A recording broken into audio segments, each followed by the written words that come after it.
నామది నీదే చెలియా పార్ట్ 18. వదన, బాగున్నావా? ఏం చేస్తున్నావు? నేను ఒత్తులు చేయన వదిన అన్నది దమయంతి. వద్దులే కాని ఏదో అనాలి అనే వచ్చినట్టు ఉన్నావు. ఆ అనేదేందో అనేసి వెళ్ళు దమయంతి, నాకు చాలా పని ఉన్నది, నేను ఆ పని చేసుకోవాలి అన్నారు పార్వతి గారు. అది కాదు వదిన, నేను ఆ రోజుతో పూర్తిగా మారిపోయాను. నీ అన్నయ్యకు కూడా సుభద్రకు వేరే సంబంధం చూడమని కూడా చెప్పేశాను. ఆయన అదే పనిలో ఉన్నారు.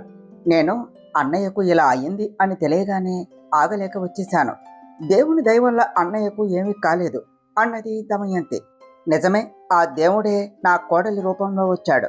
నా కోడలే లేకపోతే మీ అన్నయ్యకు చాలా ప్రమాదం అయ్యేది. నా కోడలే దేవతలా వచ్చింది అన్నారు పార్వతి గారు.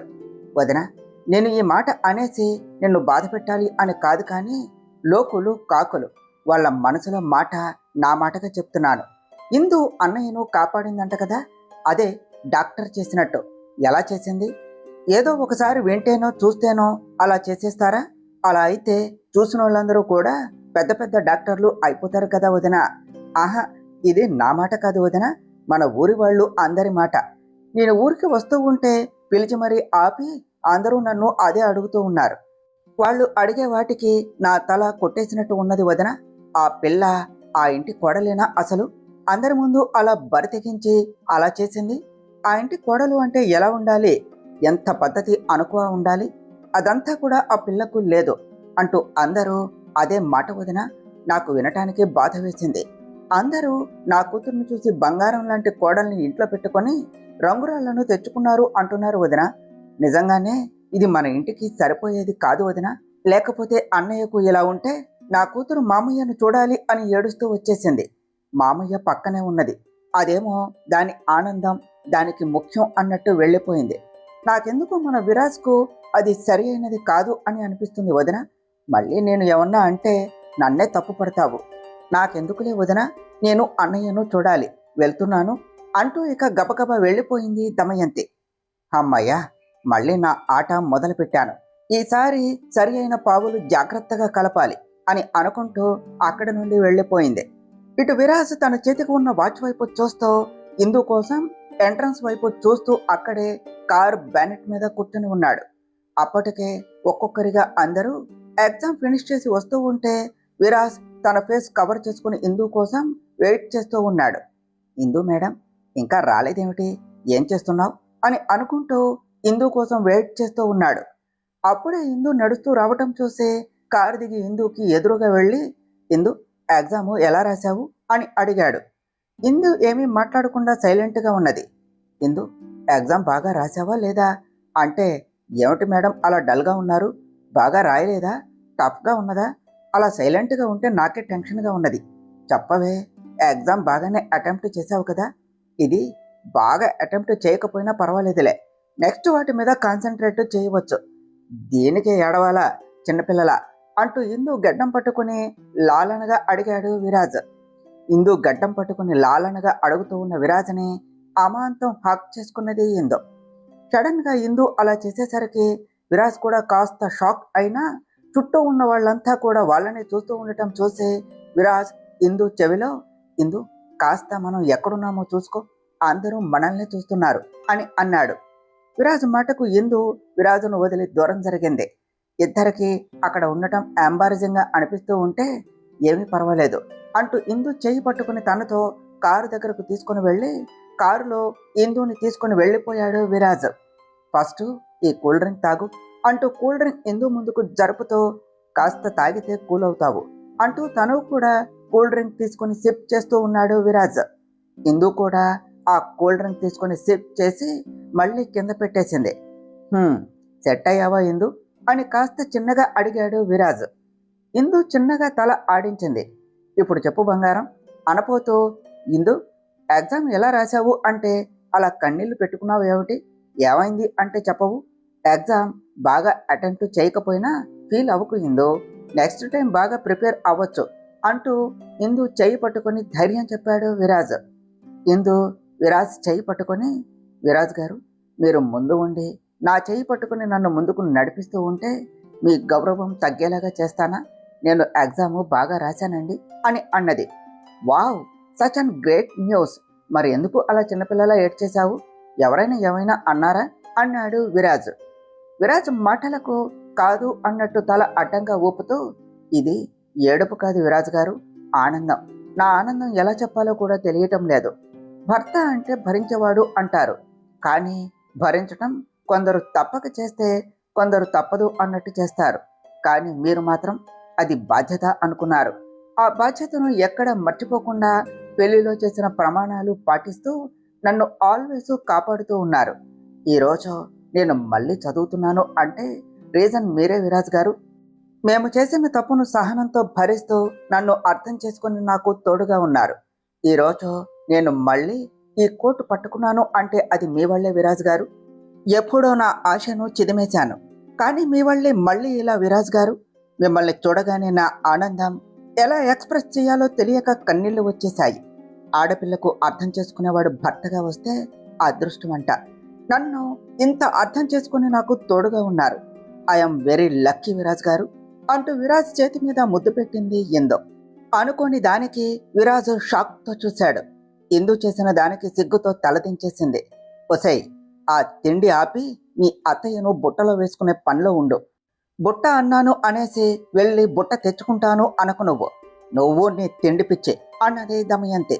అమ్మా, అత్తయ్య ఇప్పుడు మారిపోయారు కదా, నువ్వు చెప్పే మాటలు నమ్మరు కదా అమ్మా అన్నది సుభద్ర. ఒసేయ్, నీకో మాట చెప్పనా?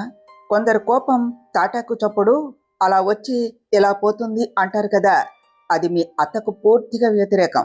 ఆ శాంతం అలా వచ్చి ఇలా పోతుంది. ఆమెకు ఎలా చెప్పి మళ్ళీ నా బుట్టలో పడేయాలో నాకు తెలుసు. ఇప్పుడు ఆ ఇందు కూడా లేదు, అల్లుడు ఒక్కడే ఉన్నాడు. నువ్వు ఆ గదిలోనికి వెళ్ళి అల్లుడిని సొంతం చేసుకుంటే తరువాత నేను కథ నడిపి నీతో పెళ్లి చేయిస్తాను. ఆ ఇందుని ఏదో ఒకటి చేయొచ్చు. నేను చెప్పింది చెయ్యి, ఆ తిండి ఆపవే అన్నది దమయంతి. ఇటు ఇందు తాను చేసిన పనికి కంగారుగా సిగ్గుగా తలదించేసింది. అయ్యో, నేనేమిటి ఇలా చేశాను, విరాజ్ గారు ఏమనుకుంటారో ఏమిటో అని తనలో తానే అనుకుంటూ ఉన్నది. అయ్య బాబోయ్, ఇందు పాప, పెళ్ళయి ఇన్ని నెలలు అయినా నేను ప్రేమించిన అమ్మాయి అయినా కూడా నిగ్రహంగా ఉన్నాను ఇందు. నువ్వు ఇలా చేస్తే నన్ను నేను కంట్రోల్ చేసుకోవటం చాలా కష్టం. చేసేవన్నీ చేసి మళ్ళీ సైలెంట్గా ఉన్నది. ప్రేమించిన అమ్మాయి పెళ్ళం అయినా కూడా దూరంగా ఉండమంటే పైగా ఇలా రెచ్చగొడుతూ ఉంటే ఏం చెయ్యాలి అని అనుకుంటూ, ఇందు లేట్ అవుతుంది, వెళదాం పద అన్నాడు విరాజ్. విరాజ్ వెళదాం అనగానే ఇందు మొహం మార్చేస్తూ, అవును, చాలా లేట్ అయింది, నన్ను అక్కడ వదిలేసి వెళ్ళిపోండి అంటూ ఇందు పైకి లేచి ముందుకు వెళ్ళిపోయింది. సారీ ఇందు, అలిగినట్టు ఉన్నావు అంటూ మనీ పే చేసి వచ్చేస్తూ ఇందు చేయి పట్టుకుని, డాక్టర్ పాప, ఈ చేయి పట్టుకున్నది వదిలేయటానికి కాదు, లైఫ్ లాంగ్ నాతోనే ఉంచుకోవటానికి. చిన్నపిల్లల అలగటం మాత్రం బాగా తెలుసు, పద అన్నాడు విరాజ్. విరాజ్ అలా అనగానే ఇందు మొహంలో కాంతులు విరబూస్తూ విరాజ్ చెయ్యి పట్టుకుని హ్యాపీగా నడుస్తూ, ఈ చెయ్యి ఎప్పుడు వదలరు కదా అని అడుగుతూ విరాజు స్మైల్కు ఫిదా అయిపోతూ తనతో కలిసి అడుగులు వేసింది. ఇందు, ఇంకా 1 వీక్ జాగ్రత్తగా ప్రిపేర్ అవ్వు, ఎగ్జామ్స్ బాగా రాసేయి, ఫస్ట్ కాస్త ఫ్రెష్ అయ్యి రిలాక్స్ అవ్వు అంటూ ఇందుని హాస్టల్ దగ్గర వదిలి వెళ్ళిపోయాడు విరాజ్. ఇందు లోనికి వెళ్ళి ఫ్రెష్ అయ్యి లాస్ట్ నైట్ నిద్రలేక హాయిగా పడుకుండిపోయింది. చిన్నల్లుడు, ఏమిటి నాన్న మరీ నల్లపూస అయిపోతున్నావు అన్నది దమయంతి. నేనేమంత నల్లగా లేను అత్త అంటూ ఇంకొక మాట మాట్లాడకుండా వెళ్ళిపోయాడు విరాజ్. విరాజ్ కూడా రూమ్లోనికి వెళ్ళగానే ఫ్రెష్ అయ్యి నిద్రపోయాడు. Night dinner time. లత, విరాజ్ను కూడా పిలుచుకునిరా, డిన్నర్ చేస్తాడు అన్నారు పార్వతి గారు. అత్తయ్య, విరాజ్ ఎప్పుడో తినేసి పడుకున్నాడు అని చెప్పింది లత. సరే అనేసి అందరూ డిన్నర్ కంప్లీట్ చేశారు. ఆ రోజు దమయంతి సుభద్రాన్ని తీసుకొని విరాజ్ గదికి వెళ్ళింది. కానీ డోర్ క్లోజ్ చేసి ఉండటంతో ఏమీ చేయలేక అలానే తిరిగి వచ్చేశారు. అలా రోజు ప్రయత్నిస్తూనే ఉన్నది, కానీ కుదరటం లేదు. విరాజ్ గది ఎప్పుడూ లాక్ చేసే ఉంటుంది. పాపం దమయంతికి తెలియదు కదా, నైట్ విరాజ్ గది లాక్ చేసుకొని ఇందు కోసం వెళ్తున్నాడు అనేసి. అలానే 1 వారం రోజులు గడిచిపోయాయి. ఇందు అని పిలిచాడు విరాజ్. విరాజ్ గారు, ఈ రోజుతో నా ఎగ్జామ్స్ అయిపోయాయండి. నేను నా లగేజ్ కూడా నిన్నే ప్యాక్ చేసుకున్నాను, మీరు ఎప్పుడు వచ్చేది అని అడిగింది ఇందు. ఇందు వెనక్కు తిరిగితే, నేను ఎప్పుడు వస్తానో తెలుస్తుంది అన్నాడు విరాజ్. ఇందు వెనకే ఉన్న విరాజ్ను చూసి నవ్వుతో కాల్ కట్ చేసింది. తర్వాత ఇద్దరు హాస్టల్ వికెట్ చేసేసి అక్కడి నుంచి వెళ్ళిపోయారు.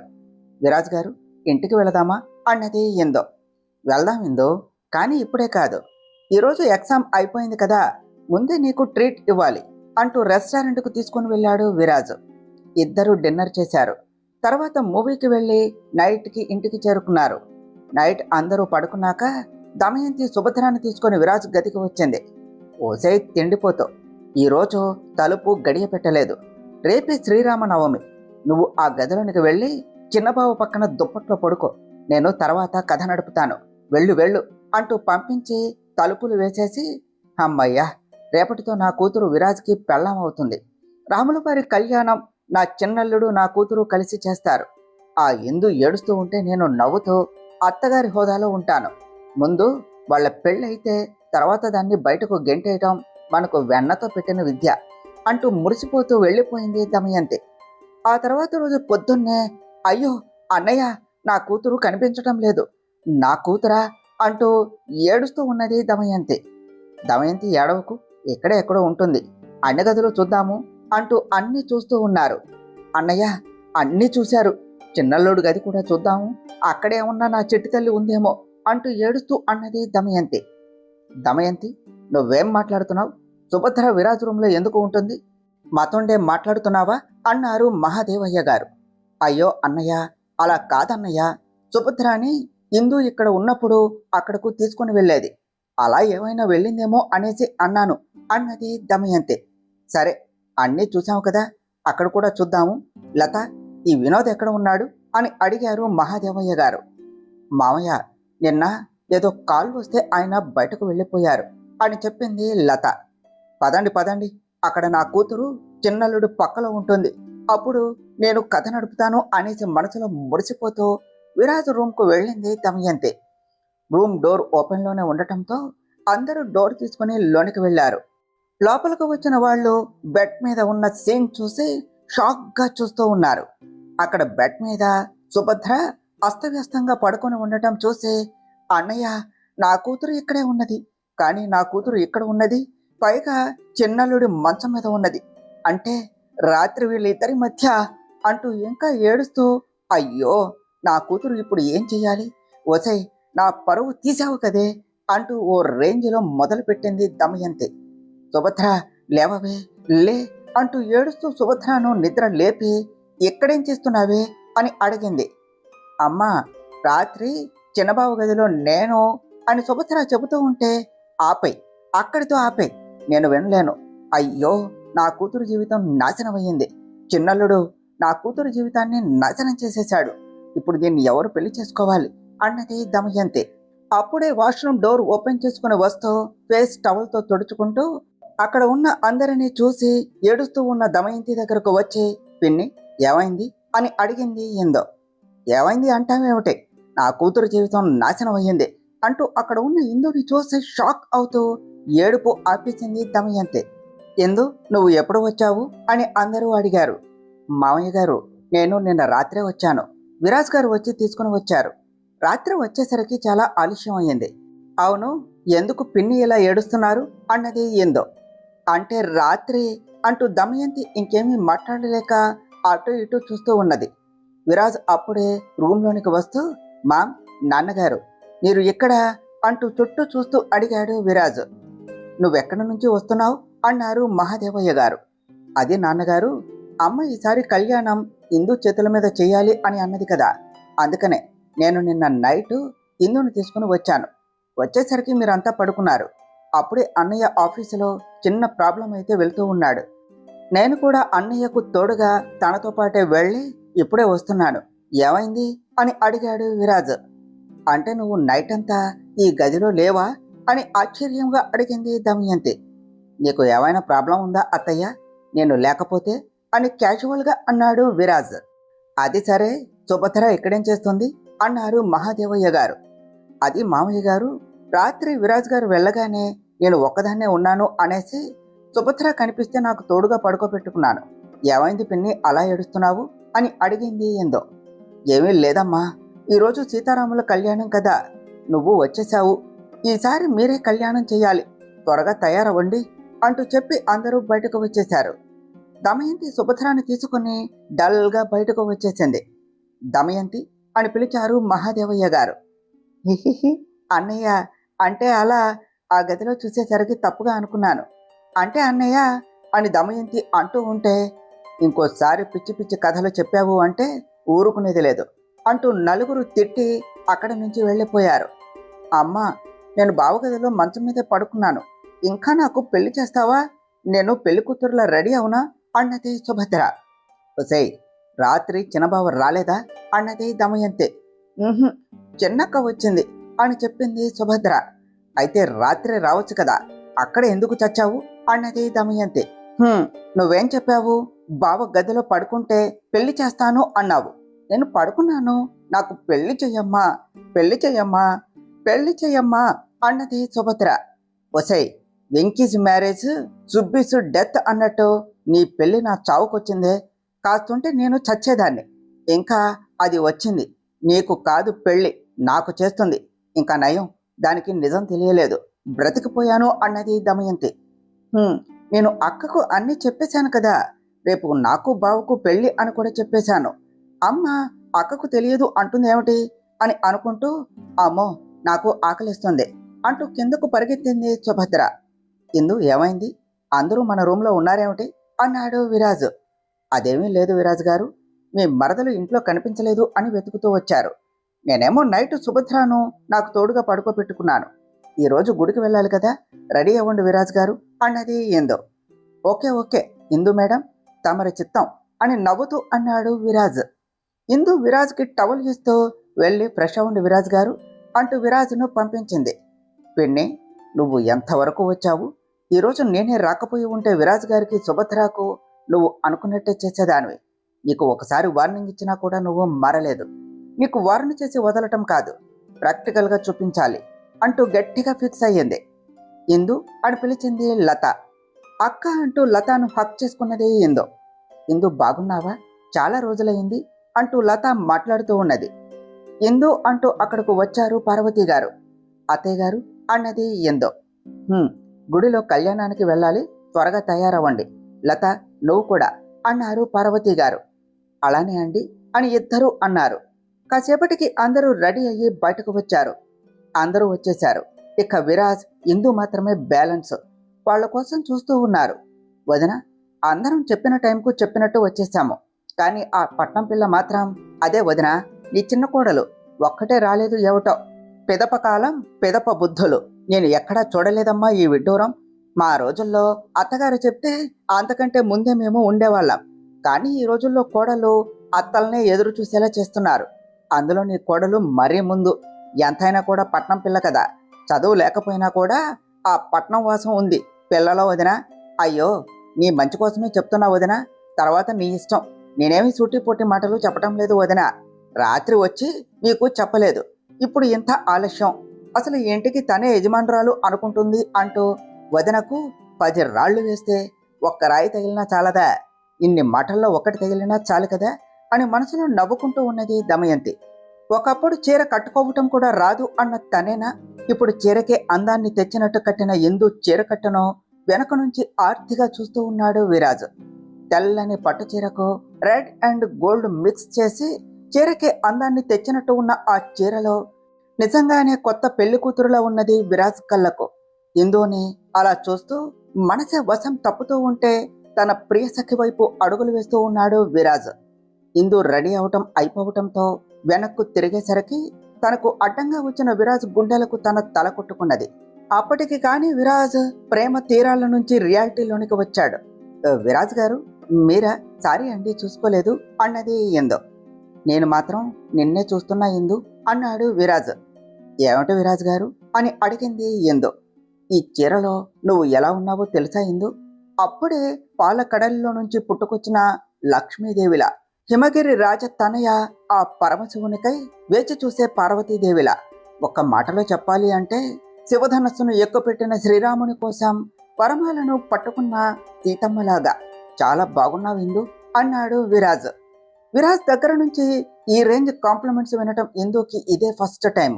విరాజ్ మాటలకు ఇందు బుగ్గలు ఎరుపు రంగు పూసినట్టు కెంపులు విరపూస్తూ ఉన్నాయి. ఇందు మెల్లగా తలదించుకొని సిగ్గుపడుతూ, విరాజ్ గారు అని చిన్నగా అన్నది. విరాజ్ తల విదుల్చుకుంటూ, విరాజ్ కంట్రోల్ నాన్న, మరీ ఇలా మెల్ట్ అయితే కష్టం నాన్న అని తనలో తానే అనుకుంటూ ఉన్నాడు. ఇందు విరాజును చూడలేక నేను వెళతాను అంటూ ముందుకు వెళ్ళింది. విరాజ్ ఇందుని పిలవటానికి చెయ్యి ఎత్తేసరికి ఇందు చీర చెంగు విరాజు వాచ్కు క్లబ్ అయ్యింది. ఇందు వెళ్లేది కాస్త అంతే ఫాస్ట్గా వచ్చి విరాజ్ మీద పడుతూ ఉంటే విరాజు పడకుండా పట్టుకున్నాడు. తన చుట్టూ పట్టుకుని ఉన్న విరాజు స్పర్శకు తన గుండెల్లో రైళ్లే పరిగెడుతూ ఉన్నాయి ఇందుకు. మొత్తానికి తన హార్ట్ బీట్ తనకే తెలుస్తుంది. విరాజ్ ఇందుని సరిగ్గా నిలబెట్టి పైటి చెంగు తీసి ఇందు చేతికి ఇచ్చాడు. ఇందు 1 సెకండ్ అంటూ విరాజ్ తనకు దగ్గరగా వస్తూ ఉంటే ఇందుకి చేతులు వణుకుతూ ఉన్నాయి. విరాజ్ చెయ్యి తన మొహం మీదకు రాగానే ఇంకా ఎక్కువయింది. విరాజ్ చేతి స్పర్శ ఎప్పుడు తనను పట్టుకున్నా కూడా ఇంకా కొత్తగానే ఉన్నట్టు ఉంటుంది. తనకు ఇప్పుడు కూడా అలానే ఉంటే కళ్ళు మూసేస్తూ చీరను గుప్పెట్లో బంధించింది. ఇందు అవస్థకు విరాజ్ చిన్నగా నవ్వుకుంటూ ఇందు కళ్ళ మీద చిన్నగా గాలి ఊదగానే ఇందు చిన్నగా కళ్ళు తెరిచింది. అప్పుడే తన కళ్ళను చిన్నగా రాస్తూ తన కళ్ళకు ఉన్న కాటుక తీసుకుని తన ముందు మోకాలిపై నిలబడి తన ఎడమకాలిని పట్టుకున్నాడు. ఇందు టెన్షన్గా చూస్తూ వెనక్కు తీసుకుంటూ ఉంటే కళ్ళతోనే వద్దు అన్నట్టు చూస్తూ మోకాలిపై ఆ కాలు పెట్టుకొని అరికాలులో కాటుకు చుక్కను దిద్దుతూ తనను వదిలిపెట్టాడు. ఈరోజు నువ్వే పెళ్లి కూతురులా ఉన్నావు డాక్టర్ అమ్మ, అందుకనే అంటూ నవ్వాడు విరాజ్. నేనేమో కానీ మీరు మాత్రం పెళ్లి కొడుకులాగానే ఉన్నారు. నాకు ఒక్క చుక్క పెడితే నేనేం చెయ్యాలి? అనుక్షణం కాపాడుకుంటూ ఉండాలి. అసలే మీరు కనపడితే బెల్లం చుట్టూ ఈగల్లాగా వాలిపోతారు అనుకున్నది ఇందు. ఇందు వెళదామా, మన కోసమే అందరూ వెయిట్ చేస్తూ ఉంటారు అన్నాడు విరాజ్. ఇందు విరాజ్ వెనుక అడుగులు వేస్తూ వచ్చింది. విరాజ్తో కలిసి వస్తూ ఉన్న ఇందును అలా చూడగానే అందరూ ఇద్దరిని అలా చూస్తూనే ఉన్నారు. ఇద్దరూ కూడా ఒకరి కోసం ఒకరు అన్నట్టు ఉన్నారు. ఆ సీతారాములే వీళ్ళలాగా మళ్ళీ పుట్టారా అన్నట్టు ఉన్నారు. అమ్మో, వీళ్ళేమిటి ఇలా ఉన్నారు? వీళ్ళను ఇలా చూస్తే వీళ్ళు విడిపోతారు అంటే ఒప్పుకోరు అని అనుకుంటూ దమయంతి ఆలోచిస్తూ ఉన్నది. నాన్నగారు వెళదామా అన్నాడు విరాజ్. విరాజ్ మాటకు అందరూ కూడా తేరుకొని అక్కడి నుంచి బయలుదేరారు. విరాజ్ వాళ్ళు గుడికి వెళ్లేసరికి అందరూ కూడా వీళ్ల కోసమే చూస్తూ ఉన్నారు. అనుకున్నట్టుగానే విరాజ్ ఇందు చేత సీతారాముల కళ్యాణం అంగరంగ వైభవంగా జరిపించారు. చూసే వాళ్ళకి ఆ సీతారాములే మళ్లీ వచ్చి తమ కళ్యాణం చేసుకున్నారా అన్నట్టు ఉన్నది అందరికీ. మహాదేవయ్య గారు, మీ చిన్నబ్బాయి పెళ్లి చూడలేదు అన్న వెళితే ఈరోజు తీరిపోయింది. నిజంగా వాళ్ల పెళ్లి చూస్తున్నట్టు ఉన్నది. ఇద్దరూ కూడా చూడముచ్చటగా ఉన్నారు అన్నారు అక్కడికి వచ్చిన వాళ్ళు. అందరి సమక్షంలో సీతారాముల కళ్యాణం ఇద్దరూ జరిపించారు. ఎన్నెన్నో అనుకున్నా, ఈరోజు నేను అనుకున్నది అనుకున్నట్టు జరిగి ఉంటే ఈరోజు ఆ సీతారాముల కళ్యాణం బదులు సుభద్ర విరాజ కళ్యాణం జరిగేది అనుకుంటూ మూతి తిప్పుకుంటూ అదంతా చూస్తూ ఉన్నది దమయంతి. పిన్ని, ఇక్కడేం చేస్తున్నారు మీరు? అక్కడ అందరూ పానకం తాగి వడపప్పు తింటున్నారు, ఇదిగోండి మీరు కూడా తీసుకోండి అన్నది ఏందో. వద్దమ్మా, నువ్వు ఇస్తే నేను తినను, తాగను అన్నది దమయంతి. నాకు తెలుసు పిన్ని, అందుకే ఇది నా కోసమే తెచ్చుకున్నా అంటూ ఇందు మొత్తం తాగేసింది. పానకం చాలా బాగున్నది పిన్ని. లక్ష్మి ఇలారా, మా పిన్ని పానకం తాగలేదు, తనకి ఇవ్వు అంటూ పానకం గ్లాసు తీసుకొని దమయంతికి ఇచ్చి, ఇది నీకోసమే పిన్ని అన్నదే ఏందో. అప్పటికే దమయంతికి టెంప్టింగ్ గా ఉంటే గ్లాస్ తీసుకొని తాగింది. తాగగానే చాలా బాగున్నది అనేసి అనుకుంటూ ఉన్నది దమయంతి. పిన్ని, ఇంకో గ్లాస్ తాగుతావా? బాగా నచ్చినట్టు ఉన్నది కదా. ఆ లక్ష్మి, అయ్యో అటెళ్ళిపోయింది, నేను వెళ్ళి తీసుకొని వస్తాను అంటూ వెళ్ళి తీసుకుని వచ్చి ఇచ్చింది ఏందో. పిన్ని, మళ్ళీ అనుమానమా? సరే నేనే తాగేస్తా, కానీ మళ్ళీ తీసుకుని రమ్మంటే నా వల్ల కాదు అంటున్న ఇందు చేతిలో గ్లాస్ తీసుకున్నది దమయంతి. ఇది నా కోసం తీసుకుని వచ్చావు కదా, నేనే తాగేస్తాను అంటూ ఒకే దెబ్బకు తాగేసి ఫేస్ వికారంగా పెడుతూ, ఒసై ఇదేమిటి ఎలా ఉన్నది, ఏదో వికారంగా ఉన్నది అని అన్నది. పిన్ని, ఇప్పుడు నువ్వు తాగింది పానకం కాదు కదా, అలానే ఉంటుంది అన్నది ఏందో. కాదా, మరి ఇంకేమిటి అని కాస్త భయంగా అడిగింది దమయంతి. పిన్ని, ఓ సామెత ఉన్నది తెలుసా? ముళ్ళుని ముళ్ళుతోనే తీయాలట. అలానే నీ నోటికి బాగా దురద పెరిగింది, అందుకనే ఆ దురద తగ్గించాలి అని మీకోసం స్పెషల్ దురదగుంటాకు పానకం ఇచ్చాను పిన్ని. ఇప్పుడు నోటి దూలకు ఒంట్లో దూలకు ఈ దురద సరి అయిన మందు, కాసేపట్లో స్టార్ట్ అవుతుంది అన్నది ఏందో. ఓసై, నాకే దురదగుంటాకు ఇస్తావా? ఇప్పుడే నీ మీద అన్నయ్యకు చెప్పి నిన్ను ఇప్పుడే బయటకు గెంటిస్తాను అన్నది దమయంతి. అయ్యయ్యో పిన్ని, నువ్వు చెప్తే నేను ఊరుకుంటా అనుకున్నావా? నేను చెప్తాను.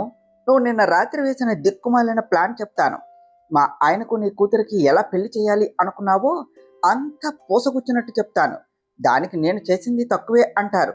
అండ్ నిన్నేం చేస్తారో నాకు తెలియదు అన్నది ఇందు. దమయంతి భయంగా చూస్తూ ఉన్నది. ఇందుకి తెలిసిపోయింది అనేసి. నువ్వు చెప్తే నమ్ముతారా? అదంతా అబద్ధము అంటాను అన్నది దమయంతి. అయ్యో, మరి అదే నాకు నీలో నచ్చేది. అక్కడ చూడు, నీ ముద్దుల కూతురు పానకం కోసం ఎంత గోల చేస్తుందో. బెల్లం కోసం కొండ ఎక్కి దూకమన్నా కాదు అనకుండా దూకేస్తుంది. అక్కడ బెల్లం పానకం ఉన్నది. ఒక్కసారి ఇస్తాను అంటే అదే మొత్తం చెప్పేస్తుంది. నేనేం చెప్పవలసిన అవసరం లేదు. వెళదామా పిన్ని అన్నది ఇందు. దమయంతి ఓ ఫ్లాష్ బ్యాక్ రీల్ వేసుకొని అప్పటికే ఒళ్ళు దురద పెడుతూ ఉంటే ఒళ్ళంతా జీకేస్తూ వద్దు అంటూ పెద్దగా అరిచింది. చేసేదాన్నే అయితే పొద్దున్నే నువ్వు చేసిన చండాలం బయట పెట్టేదాన్ని. కానీ నీ వల్ల నీ కూతురు జీవితం నాశనం అవుతుంది అనేసి ఊరుకున్నాను. ఎంత ధైర్యం ఉంటే నా భర్త మీదే నింద వేయాలి అని అనుకుంటావు? నువ్వు చేసిన దానికి దురదగుంటాకు కాదు, గన్నేరు కలిపి ఇవ్వాలి. దెబ్బకు పోయేదానివి. ఇంకోసారి నా భర్త జోలికి వచ్చావు అంటే చూస్తూ ఊరుకోను. ఇలాంటివి ఇవ్వటం కాదు, ఏ విషమో కల్పిస్తాను, పోతావు పైకి. నా భర్త జోలికి వస్తే మాత్రం అంటూ వేలు చూపిస్తూ ఇదే లాస్ట్ అండ్ ఫైనల్ వార్నింగ్. పిన్ని, ఈ దురద పోవాలి అంటే ఒక్కటే పరిష్కారం, అదే బురద. వెళ్ళి బురద తాగు. ఆ దురద నోటి దురద రెండూ పోతాయి.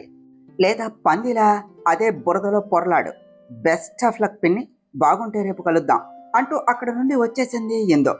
దమయంతి పిచ్చిదానిలా ఎక్కడంటే అక్కడ గోక్కుంటూ బయటకు పారిపోయింది. ఇందు చూసేసరికి బావా అంటూ అందరూ విరాజ్ చుట్టూ చేరేసరికి నేను మాట వరుసకే అన్నా అదే నిజం. బెల్లం చుట్టూ ఈగలు వాలిపోయాయి. వీళ్లకు నామగుడే దొరికాడా అని అనుకుంటూ అప్పటికే ఇందులో జలస్ వచ్చేస్తూ ఉంటే వాళ్ళ దగ్గరకు వెళ్ళింది.